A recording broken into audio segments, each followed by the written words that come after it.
Uh, mana dia? Kenapa ada dua benda ni? Okey, alright. Sekejap saya ada benda yang saya tak tutup tadi rupanya. Keep, alright. Okey, terganggu sikit pasalnya saya tengok ada dua saya punya poin-poin. Kenapa rupanya saya on satu, lepas tu saya terus switch screen. Alright, tengok kat sini. Alright, sekarang ni kita kena faham itu dari segi psikologi, cara berfikir dan juga kepercayaan. Okey, cara berfikir ni berbeza tak? Setiap orang berbeza kan? Dengar. Awak nak meniaga kan satu malam nanti? Otak tu dah kena orang niaga. Tak boleh nak malas-malas. Oh, ni tengah bercakap dengan saya ke siapa ni? Betul lah? Okey, saya tak sure tu. Tadi dia otak benda jangan malas. Betul lah tu, jangan malas-malas kan? So, psikologi iaitu 80% adalah cara berfikir dan juga kepercayaan. Okay, cara berfikir, iaitu mindset. Mindset ni berbeza setiap kita punya group. Kan? Really important. You rasa, bila nak belajar apa tu Facebook macam mana nak ni? Bukan. Itu bukan game dia. 80% ialah dekat psikologi. Cara berfikir, apakah belief mereka, apakah emosi mereka. Kan cara berfikir mereka. Contoh Hajah punya kes tadi. Apa Hajah punya kes? Dia kata ramai orang bulan ni dah rasa macam malas tak nak buat apa. Kan cara berfikir, apakah belief dia? Contohnya belief, lebih baik aku beribadah. Lebih emosi, aku tak nak lah, mungkin aku buat ni akan jadi penat secara emosi. So kita kena faham, apakah cara berfikir, apakah kepercayaan emosi dari segi psikologi. Kan dia ada konteks lagi lah. Tapi saya bagi you lah secara ringkas, tapi saya juga secara keseluruhan juga secara tak langsung. Okay? So kita pergi kepada seterusnya. Okay, kejap. Kita pergi seterusnya, kita pergi kepada kesedaran. Okey. Sekarang ni saya nak bagi tahu pada you lah, apa yang berlaku dalam keadaan semasa? Saya nak tanya you. Apakah yang berlaku dalam keadaan semasa? Apakah yang berlaku dalam keadaan semasa? Apa keadaan semasa kita? Boleh saya tanya you. Awal-awal tadi saya dah sebut apakah keadaan semasa kita, tapi saya nak you juga respon pada saya sama ada melalui audio ataupun melalui video ataupun melalui chat. Apa berlaku keadaan semasa? Apa pandangan you pasal keadaan semasa? Apa pandangan semasa? Pasal company, pasal individu, pasal anak-anak, apa pandangan semasa? What do you think? Ada dari segi konteks management dia akan the new norms lah obviously, tapi you sendiri as a pengguna, as a human being, apa yang berlaku dalam keadaan semasa? Apa cara berfikir you, apa kepercayaan, apa emosi you, boleh share tak pada saya? Silakan, you boleh cakap tu dekat apa tu? You boleh cerita tu dekat sini ataupun you boleh apa tu kongsikan pada. Apa yang berlaku ni? You boleh onkan phone, saya mute, saya sentiasa kontrol mute sebab saya takut noise. Kita ada beratus orang kat sini. Okey. Siapa yang tegur saya panggil HBO. HBO, Halim HBO. Okey. You rasa uncertainty, tukar strategi, masa depan yang berubah kedua, banyak kena belajar perkara, new norm, cara berubah. Apa lagi you rasa? Satu ialah justification apa berlaku, tapi yang kita ni, apa yang kita berlaku pada kita? Kenapa yang berlaku pada kita? Okey, apa yang berlaku pada kita? Kenapa yang berlaku pada kita sekarang ni? Saya tanya, apa yang berlaku pada kita? What is going on, babe? Kenapa yang berlaku pada kita? Saya nak cerita apa yang berlaku hakikat dia. Semua orang, obviously itu yang impact dia. Saya nak tanya sekarang ni lah, apa yang berlaku pada dia? Sebagai contoh, sebagai contoh. Saya 2 hari lepas, tak silap saya, kan saya pergi dengan Mira, nak pergi makan lah. Kan Mira nak pergi makan KGB, saya pergi nak makan kat lain. Okay? So jadi saya pergi dekat tu, lepas tu dia dah order KGB tu, satulah nak pergi duduk. Nak pergi duduk, dia ada kan meja sekarang ni dia kena duduk macam bersilang, lepas tu ada gap kan. You perasan tak bila ada gap? Lepas tu kita dulu biasa bawa anak-anak hujung minggu tak boleh bawa lah. Lepas tu kalau kita kita kena pergi atau kita berkumpulan tak boleh pergi lah, kita pergi 2 orang. Okey. Berlaku perubahan. Kita pergi supermarket, pergi supermarket. Lepas tu dah pergi supermarket tu, kita pun masuk. Oh, mula-mula masuk apa kita kena buat? Saya nak cerita benda yang daily life ni, jangan cerita pasal metafora apa semua tu. Oh, the new norm semua awak. Itu saya faham lah, itu bahasa tinggi. Kita ni manusia ni. Scan temperature kan? Scan temperature. Satu. Kan? Lepas tu apa? Kena tulis? Register kan? Lepas tu you dah masuk dalam supermarket tu, you kena buat lah setiap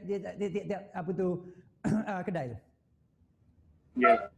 Kena buat lagi kan? Okey. Itu satu. Okey. Nombor 2, you nak masuk kedai. Dulu you pakai masuk, sekarang ni kena beratur tak? Betul. Lepas tu George Floyd kata tak ada face mask, tak boleh masuk bangunan. Itu ada benda juga. So, saya tak langsung kena shopping cepat-cepat. Oh, saya tak tahu pula kena shopping cepat-cepat. Oh, ada Nisa. Oh, saya tak tahu. Dia ada Mira, dia kena shopping cepat-cepat. 5 minit je seorang. Tet. Kena keluar kan. Keluar. Okey, kena pakai face mask. Okey, apa lagi? Kan kita nak makan kena sebab. So, apa yang saya cakap ini berlaku perubahan. Kan? Dulu kita mungkin macam Cik Zulfa very clear kena buat face mask. Saya pernah kena tahan macam ni dia buat. Saya kata okey face mask masih bawa. So apa yang berlaku ialah kena. Jadi apa yang berlaku ialah sebenarnya ialah face mask dah jadi satu benda yang wajib kan. Maksudnya jualan face mask akan diteruskan selepas ni. Itu satu contoh produk. Kan? Lagi apa lagi? Cepat. Satu ialah online. Apa lagi? Kalau you pergi buat apa lagi? You pergi bank saya rasa prosedur yang sama, itu perubahan. Okey. Ada tak perubahan di rumah? Di rumah pula. Tadi kita cerita supermarket di rumah. Ada perubahan tak kat rumah you? Kan? Sekolah, contoh you kalau you ada anak kan, anak you dah tak sekolah kan buat masa ni kan. Apa yang berlaku kat rumah? Apa masalah timbul di rumah? Come on. Apa masalah timbul? Keperluan internet. Okey. Satu keperluan internet. Okey, lagi apa lagi? Ni topik bagus ni, keperluan internet. Lagi apa lagi? Apa lagi? TikTok apa lagi? Anak-anak kena behave. Okey, lagi? Kena ngajar sendiri anak-anak lagi, Netflix lagi, belajar secara online lagi, device untuk anak-anak. Okey, kita ambil dua benda. Demand makanan yang tinggi kat rumah asyik lapar je. Dan membesar je kan? Okey? Okey, need entertainment asyik terperap. Okey, anak-anak dah lebih pandai gadget. Alright. So, you very clear itu. Okey. So, satu ialah, iaitu memang ada perubahan lah. Itu saya nak cakap ada perubahan. So, dari segi kita bekerja, kan dulu mungkin kita tak ada satu allocated punya workplace, kan kita kena ada supaya benda tu tak kacau kita. Anak-anak kacau, tak banyak kecil-kecil nak pegang kaki dan sebagainya kan. Okey. Yang kedua, iaitu anak-anak juga ialah mungkin saya tak langsung ialah mengalami, kita pun juga mengalami mental. Kita nak kerja bising dan sebagainya. Itu contoh kedua. Lepas tu nombor tiga ialah kita juga mungkin jadi lebih produktif ataupun mungkin tak produktif. Atas reason sebenarnya ialah kat office ada orang jaga aku. Kadang-kadang tak ada orang jaga. Tapi ada juga yang sebahagian agensi dan sebagainya lebih produktif. Pasal dekat rumah, so nak buat apa lah memang kena online je. Tapi ada juga ialah keperluan device. Satu rumah, sebelum ni ada satu laptop je. Anak 5. Kan, suami isteri bekerja. Dan macam mana aku nak pakai, terpaksa beli laptop yang lain. Kan terpaksa beli. Dan masalah macam tricky pula kalau you nampak sekarang ni. Package telco. You perasan tak package telco baru? Google Classroom. Kena masak. Internet habis kuota. Mereka kata internet habis kuota. Betul? Okay. You perasan tak package baru sekarang ni? Saya buat research beberapa telco, tapi saya bagi 2 telco utama. Dan saya sebut terus telco tu. Boleh ke tak boleh? Boleh kot. Celcom dan juga Unify. Okay. Celcom dengan Unify kawan-kawan problem gadget tak cukup. So apa benda education ini yang berlaku sebenarnya. So kita sebagai orang yang nak buat iklan, kan katalah kita ambil sebagai diri kita sebagai agensi, kita kena faham norms ni. Dan norms ni tak pelik. Bukannya orang luar, kita sendiri ni. Tengok kita ni kat mana. Kan aku ni kat mana sebenarnya kan. Apa yang berlaku pada aku, kita ni manusia dan orang lain juga manusia. Kan jadi kita cakap ni biar cakap terus terang lah, secara realiti lah kan. So dari segi realiti ni, saya nak cerita pada you, ada satu telco Celcom, dia keluar package baru. Siapa perasan? Unify package sudah lama tapi dia pertontonkan. Apa package baru dia? Kenapa package baru dia? Exercise dalam rumah pusing depan belakang. Betul tak? Pasal exercise ni satu hal juga. Saya pergi dekat fitness punya, bukan fitness center, apa nama kedai tu? Fitness Concept. Ada nama kedai fitness tu, jadi saya nak pergi beli, sebab saya biasa saya pergi ke gym, tapi disebabkan dah MCO terlampau lama, saya rasa saya kena beli benda saya sendiri, so saya pergi beli dumbbell lah sebenarnya.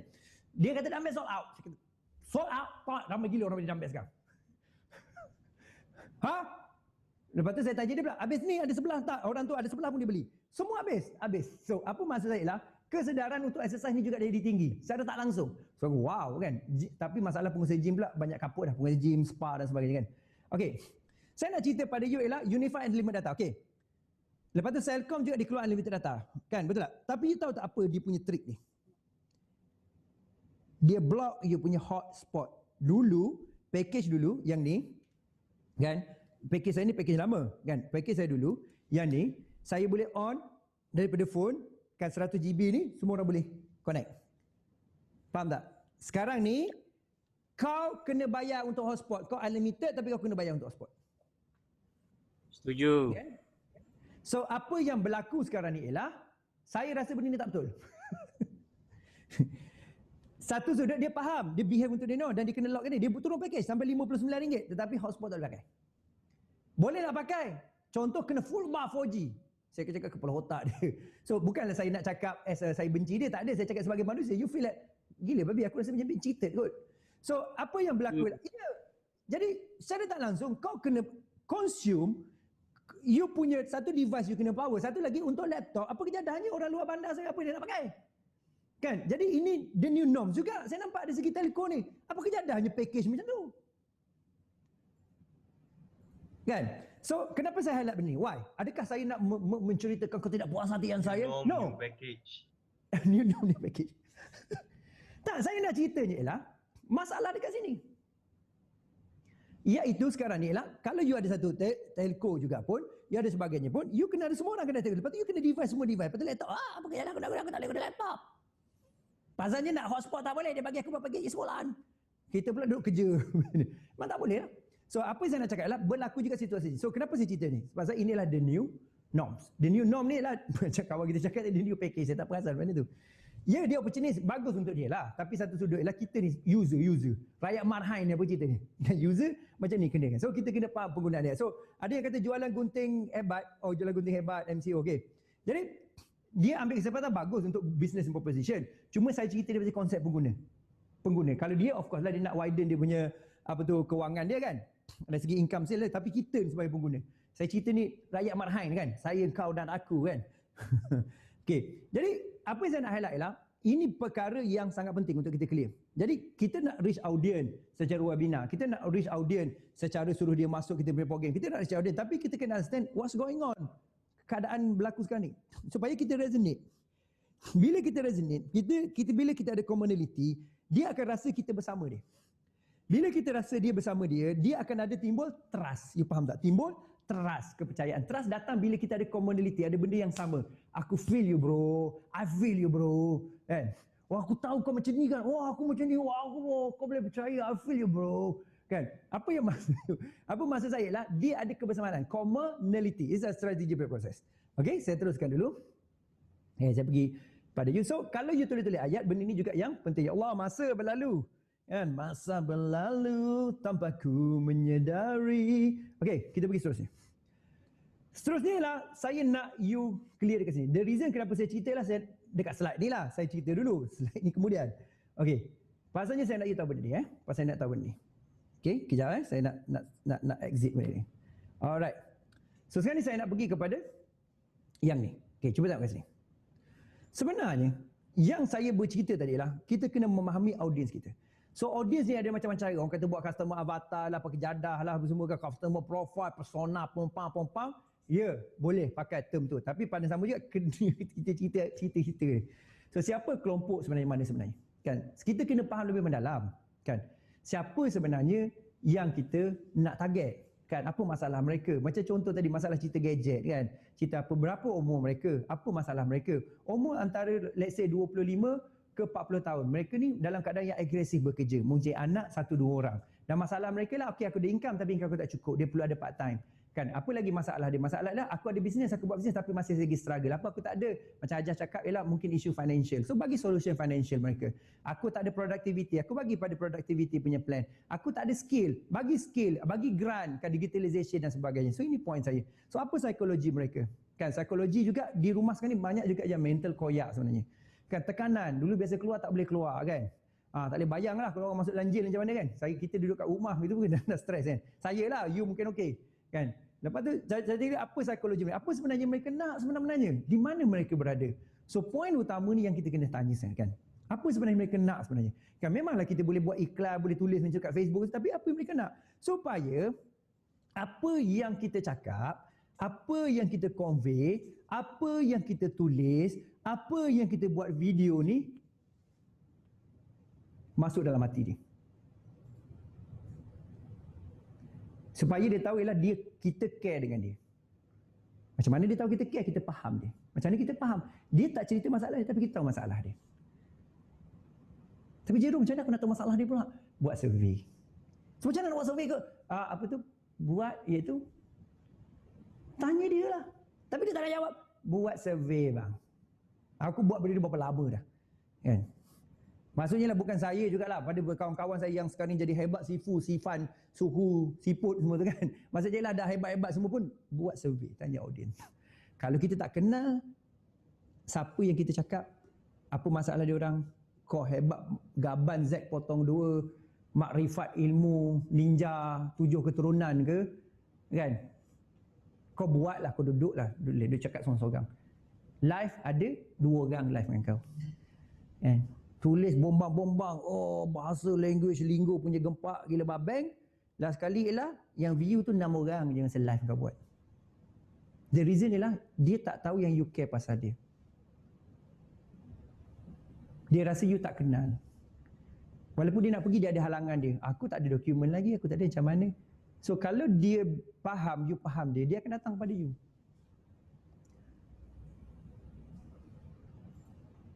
Cuba you faham dia. Cuba, ya guna Google Form, guna apa benda. Dan benda ni tidak perlu high tech pun. Benda ni ialah just human being punya, okay, khabar macam mana. Cakap macam tu je, tak perlu pergi macam pemasaran yang terlalu canggih, complicated dan sebagainya. Tools yes kita kena guna sebab dia berada berhimpun kat situ, dekat Facebook, dekat Twitter, dekat LinkedIn, dekat YouTube, dekat TikTok, apa kejadah semua lah kan. Sosial media ni ada beribu tau. Dekat Jerman lain, dekat ni lain. Tapi yang kita cerita common kita guna. Yang common kita guna. Jadi kita kena start faham benda ni lah. Benda tak suka sangat. Yang suka lah kita mungkin tak buat sesuatu yang macam secara asasnya fundamentalnya ialah kita tak faham core dia. Yang kita tak faham sebenarnya ialah dia tu manusia macam kita. Kan? Dan setiap manusia pun ada lapis punya psikologi, maksudnya ialah dari segi mindset, dari segi kepercayaan dan juga dia punya belief lah. Contoh kan, sebagai contoh.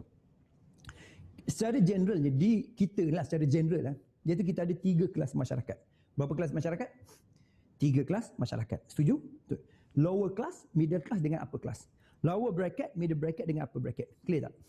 Kita ada B40, kita ada macam-macam lah. T20, apa sebagainya. Okay. So, frasa tu boleh digunakan dari segi bentuk akademik dan sebagainya untuk nampak lagi high level dan sebagainya. Tapi saya nak cerita ni, level-level kita ni kan. Bukan maksudnya level kita rendah ataupun tinggi, level kita biasa-biasa kan. Yang biasa-biasa saja, yang biasa-biasa saja. Okay. So, kita pergi cerita ni. Lower, middle, dengan juga upper kan. Lower, middle, upper. Okay. Saya tak nak letak justifikasi secara spesifik. Agak-agak lower sebab di bandar dan di luar bandar lain lah kan. Di bandar 4,000 ke bawah miskin. Di luar bandar kaya. Okay, contoh. Okay. Saya tanya you. Lower income, middle income dengan upper income lain tak dia punya priority, lain tak dia punya fokus, lain tak cara berfikir. Saya tanya. Saya tahu soalan bodoh gila kau tanya aku soalan. Ya, soalan bodoh ni tapi saya nak tanya juga. Bonda Mas kata kena bezakan keperluan kemauan masa MC. Okey, ni satu hal. Okey. Lain kan, faham tak? Jadi masalah ni lain tau. Concern dia orang lain tau.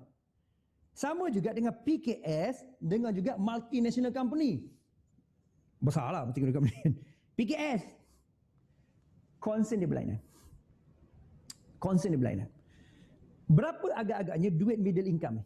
Mungkin dari segi gaji ataupun dari segi dia buat bisnes dan gaji dia macam tu. Berapa agaknya lower income? Kita start lower income. Berapa agak-agak lower income? Come on. Berapa agak-agak lower income? Let's say bawah 3,000. Kita boleh cakap bawah 3,000. Let's say lah. Kan? Bawah 3K. Isi rumah. Katalah kita kata isi rumah. Dia adalah isi rumah, bujang sebagainya. Tapi kita general. Terlalu detail pun kita ada problem. Okay. Masalah dia berbeza. Concern dia berbeza. Faham tak? Concern dia. Ya, bikin bandar. Okay. Middle income berapa? Middle income. Berapa? 4 ke 8K. Apa income?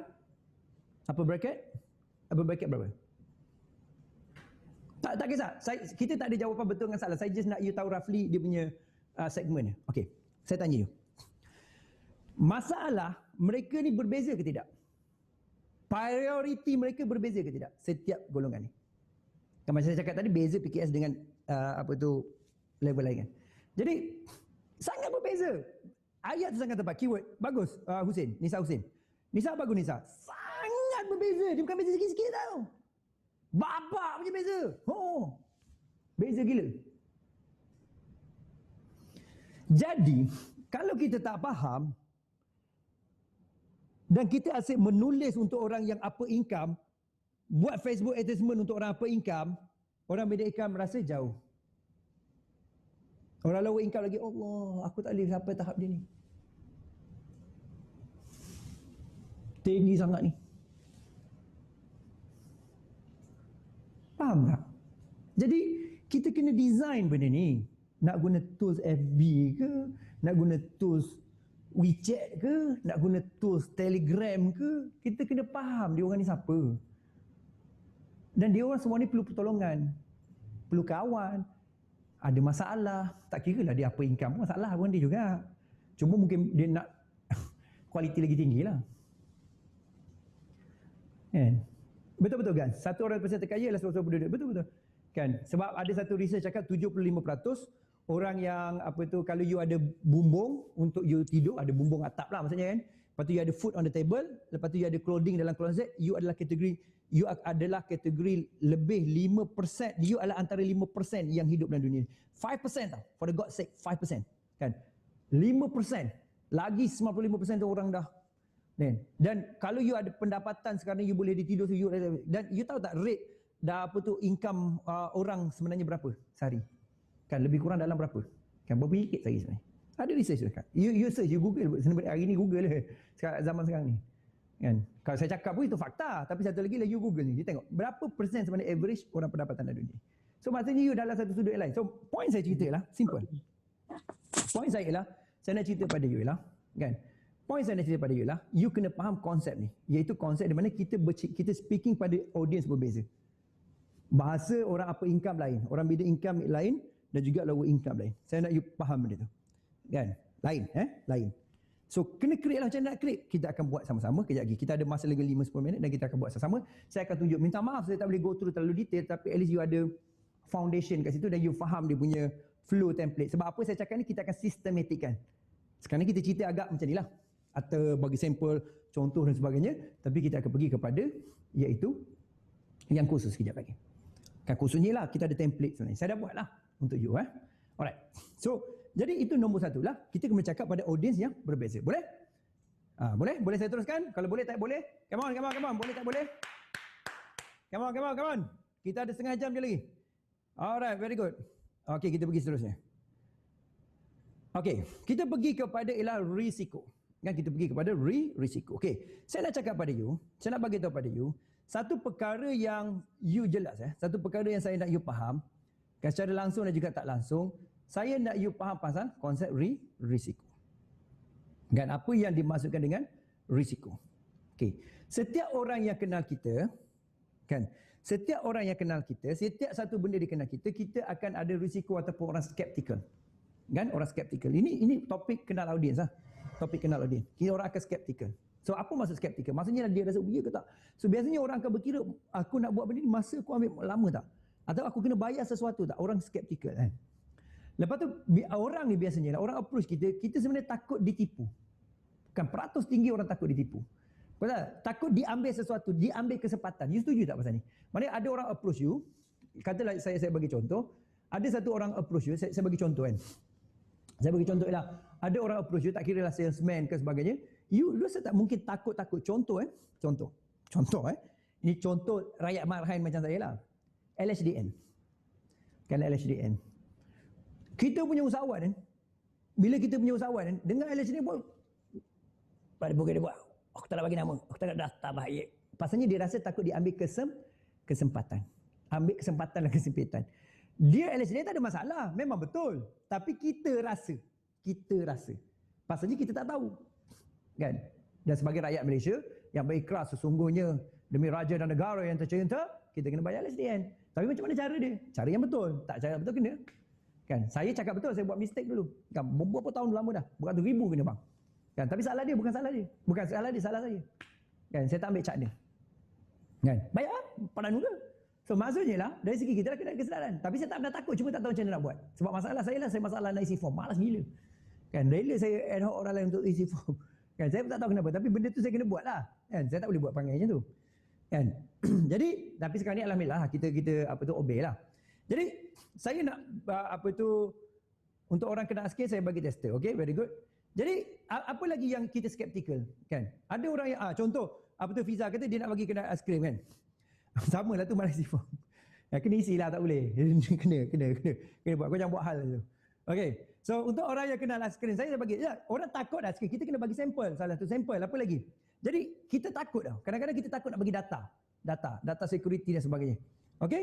Kena ada data dan sebagainya. So itu kena clear. So jadi satu sudut yang saya nak you nampak ialah kita kena faham konsep ni, iaitu orang jumpa kita first time ialah dia takut. Dia takut. Duduk. Dia takut apa? Takut dia ambil kesempatan. Ya ke tak benda ni kan? Boleh ke tak kan? Ya, akan aku buat dah. So kalau kita dapat isukan benda ni, kita akan faham satu benda. Okey? Faham satu benda. Saya terpaksa ringkaskan topik ni sebabnya saya nak pergi pada topik lain. Saya tengok masa pula makin pantas. Okey? Alright, masa pantas.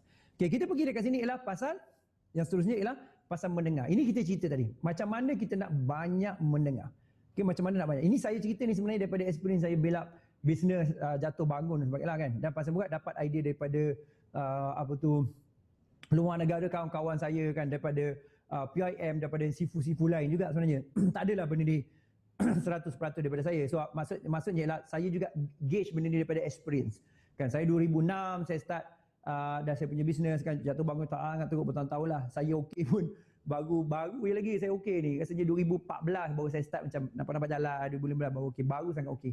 Kan dalam 6 tahun lepas, 7 tahun lepas. Dulu banyak trial and error. Lepas tu masalah saya pula ialah saya tak pernah buat pinjaman. Itu yang masalah besar juga tu. Pasal bukan apa tak nak buat pinjaman, pasal mak bapak saya ni, parents saya ni ialah sekolah tak sampai darjah 6. Saya orang Kelantan. Jadi sekolah tak sampai darjah 6 ni you expect lah orang Kelantan tahun 80-an datang dekat KL kan. Masa tu KL pula banyak penyangak 80 kan. Ramai nak apa tu, kalau pergi stesen bas tu nak ragut nak apa kan. Jadi yang banyak ragut tu pula orang Kelantan kebetulannya. Masa tu sekarang orang Kelantan baik-baik yang marah aku kan. So jadi apa yang berlaku ialah masa saya pergi dekat sana, apa berlaku ialah saya membesar dalam situasi yang agak struggle sebenarnya. Struggle lah. So bila saya membesar agak struggle, jadi saya tengok mak saya ni lah, sebab dia sekolah darjah, you expect apa? Orang Kelantan, apa lagi jual makan lah, orang kampung. So jual makan, saya umur berapa tahun tu dia bawa pergi datang ni, kita duduk kat Segambut. So apa yang berlaku ialah mak saya lah senang je dia punya formula. Ada duit kita beli, tak ada duit kita duduk diam. Jadi saya punya seluruh hidup saya ni ialah orang yang macam tu jadi dia. Iaitu saya tak pandai meminjam. Kan? Dan dia terbawa-bawa sampai saya bisnes sebagainya, saya tak pernah pinjam satu bank pun. Gila tak gila kan? Bukan pasal saya kaya, saya hebat. Tak. Struggle nak mampus tapi tak pandai. Apatah lagi pasal form. Maksudnya sebab parents saya macam tu. Bukan salah parents saya inherit blueprint tu secara tak sengaja. Kan? Jadi saya tak pernah pinjam. Sekarang ni baru start baru nak pandai pinjam kan. Tu pun tak kerti kan. Oh ni nak kena ni, nak kena ni kan. Jadi apa berlaku lah, saya ada isu kat situ juga. Ini isu peribadi saya lah. Dan saya juga satu sudut lah, masa saya kecil tu, saya nak share dengan you implikasi saya sebagai behavior pengguna dalam kelompok masyarakat ni. Saya masa kecil lah, saya ni lower income punya background lah. Lower income. So mak bapak saya ni asal dari Kelantan dan datang tahun 80 lebih, datang dekat KL, struggle. Dah struggle gila. Saya ingat lagi kita duduk sewa bilik, kan kita duduk di rumah India, sewa bilik air. Zaman dulu 80 you kena sambung pipe air, kongsi pipe air dengan orang kan.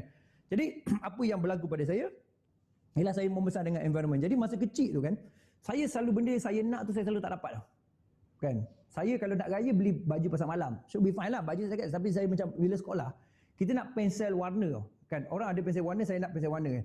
So jadi bila saya nak pensel warna, kan saya nak pensel warna, saya pun cakaplah mak saya nak pensel warna.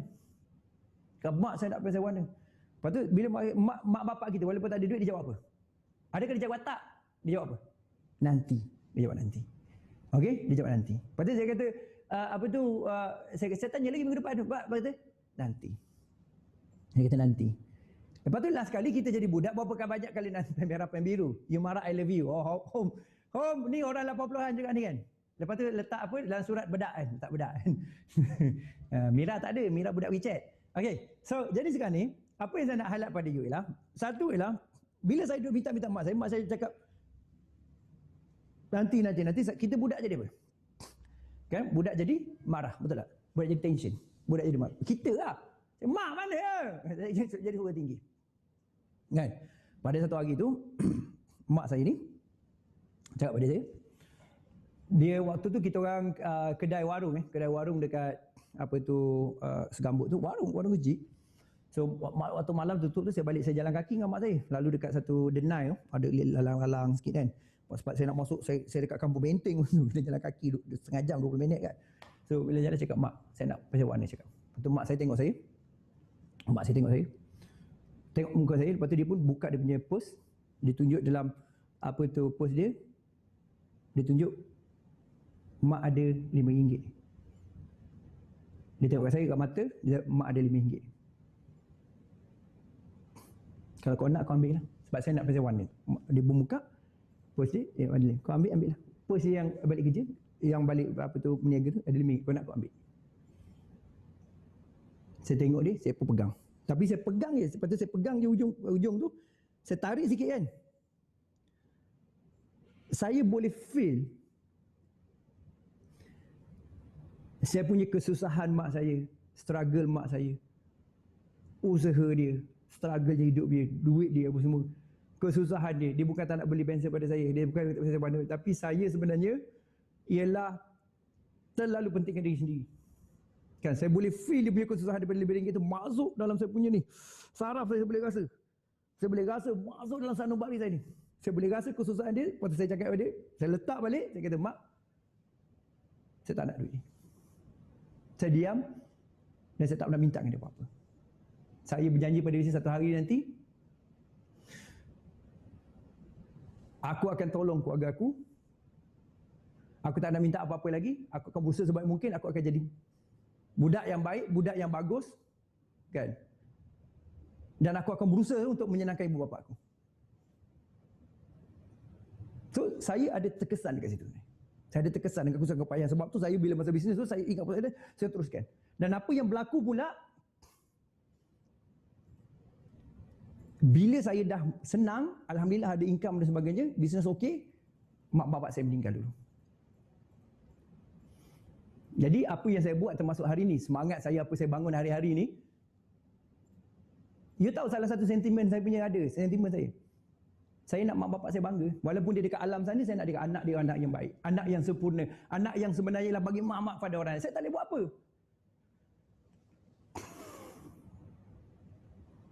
Jadi, bila saya jadi macam tu, saya berlaku macam tu, kan? Bila saya berlaku macam tu, apa yang berlaku pada saya lah, saya berusaha lah bekerja dan sebagainya, kan? Tapi apa yang impact secara tak langsung, itu impact dari segi tenaga, energi, kan? Saya pasti you pun ada cerita yang sama. Mungkin sama ataupun lebih kurang. Ada sebab kita buat apa kita buat hari ni. Why sebenarnya kita buat? Ada sebab kita. Kan kita mesti bangun setiap hari, kita mesti berusaha setiap hari, kita mesti buat sesuatu. Kita melakukan sesuatu, bukan pasal kerja, bukan pasal apa, tapi pasal orang yang kita sayang.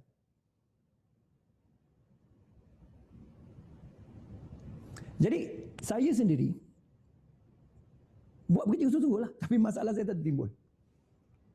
Apa timbul masalah? Masalah saya timbul kat sini. Bila saya start ada duit, kan? Bila start saya apa tu tak ada duit, apa berlaku? Bila saya start ada duit, dulu tak ada duit, apa berlaku lah? Saya belanja bagai nak mampus. Saya beli barang tu, yang sana saya tak dapat daripada ni. So, secara tak langsung, psikologi saya lah jadi bertukar. Dulu masa ada duit tak dapat apa. Jadi masa depan, dah ada duit, dah ada income, aku jadi apa belahak ke apa, kan. Muntah ke darah, beli semua benda apa yang patut, kan. Apa benda yang tak beli, telefon paling mahal, laptop paling mahal, pergi travel luar negara berapa bulan dan sebagainya, puas hati lagi, duit tak tahu ke mana. Pasalnya saya punya psikologi blueprint dari kewangan tak ada, hancur. So, kenapa saya cerita ni? Apa kejadian ni? Apakah cerita ni kaitan dengan audiens ni? No, you kena faham, you punya audiens, kan? You kena faham, kan? Macam Abang Halim kata, saya pernah tidur tepi pam masa kerja jurupam, pengalaman mahal. Ya. Maksudnya lah, setiap orang ni, audiens ni ada struggle. Saya manusia ada struggle, you ada perasaan. Cik Halim beritahu dia pun ada struggle, tidur di tepi pam. Pam mana kau tidur, bang? Faham tak? Jadi cuba clear dekat sini, yang audiens ni adalah manusia biasa. So apa sebenarnya yang menyebabkan orang bangkit setiap hari? Apa sebenarnya setiap hari dia buat kerja dia? So understand them. Bila you faham dia orang, you boleh tolong secara spesifiknya. Baru kita guna tools. Apa kerja ada tools lah. Esok kita akan topik pada tools, kan? Saya ini cerita pasal konsep ialah hati. Saya cerita lah konsep ialah be open, vulnerable. Saya cerita lah pasal cerita tools terang. Kan? Saya bukan nak buat fancy performance kat sini, tunjuk presentation, bla bla bla bla kat sini. Saya nak tolong you. Dan saya dapati orang yang daftar pun orang hebat-hebat sebenarnya. Saya mungkin tak boleh menandingi ilmu you ada. Tapi saya boleh kongsi Mungkin kecil, mungkin banyak, saya tak tahu. Pengalaman saya sendiri. Macam mana develop business, macam mana run business, macam mana juga kita memahami pelanggan, macam mana nak ada kontak. Dan kontak kita pemasaran digital. Saya start 2006, 2010 dengan Muaz Hadi. Saya belajar dengan banyak tu sifu saya juga tu. Cik Muaz Hadi, dan kalau sekarang ni nampak pun sifu yang famous tu pun kita kawan-kawan kita juga. Kan? Cuma saya memilih untuk running NGO lah, compact daripada situ. Nak juga buat macam tu, tapi saya tak terpergi. Mungkin sekarang ni kan, mungkin Allah punya call lah kot. Kan saya ada kat sini hari ni. Hisham kata, Bang Syam kata, iaitu fahami keadaan, kita kuasai, bukan kuasai keadaan. Okey, alright. Boleh kita teruskan?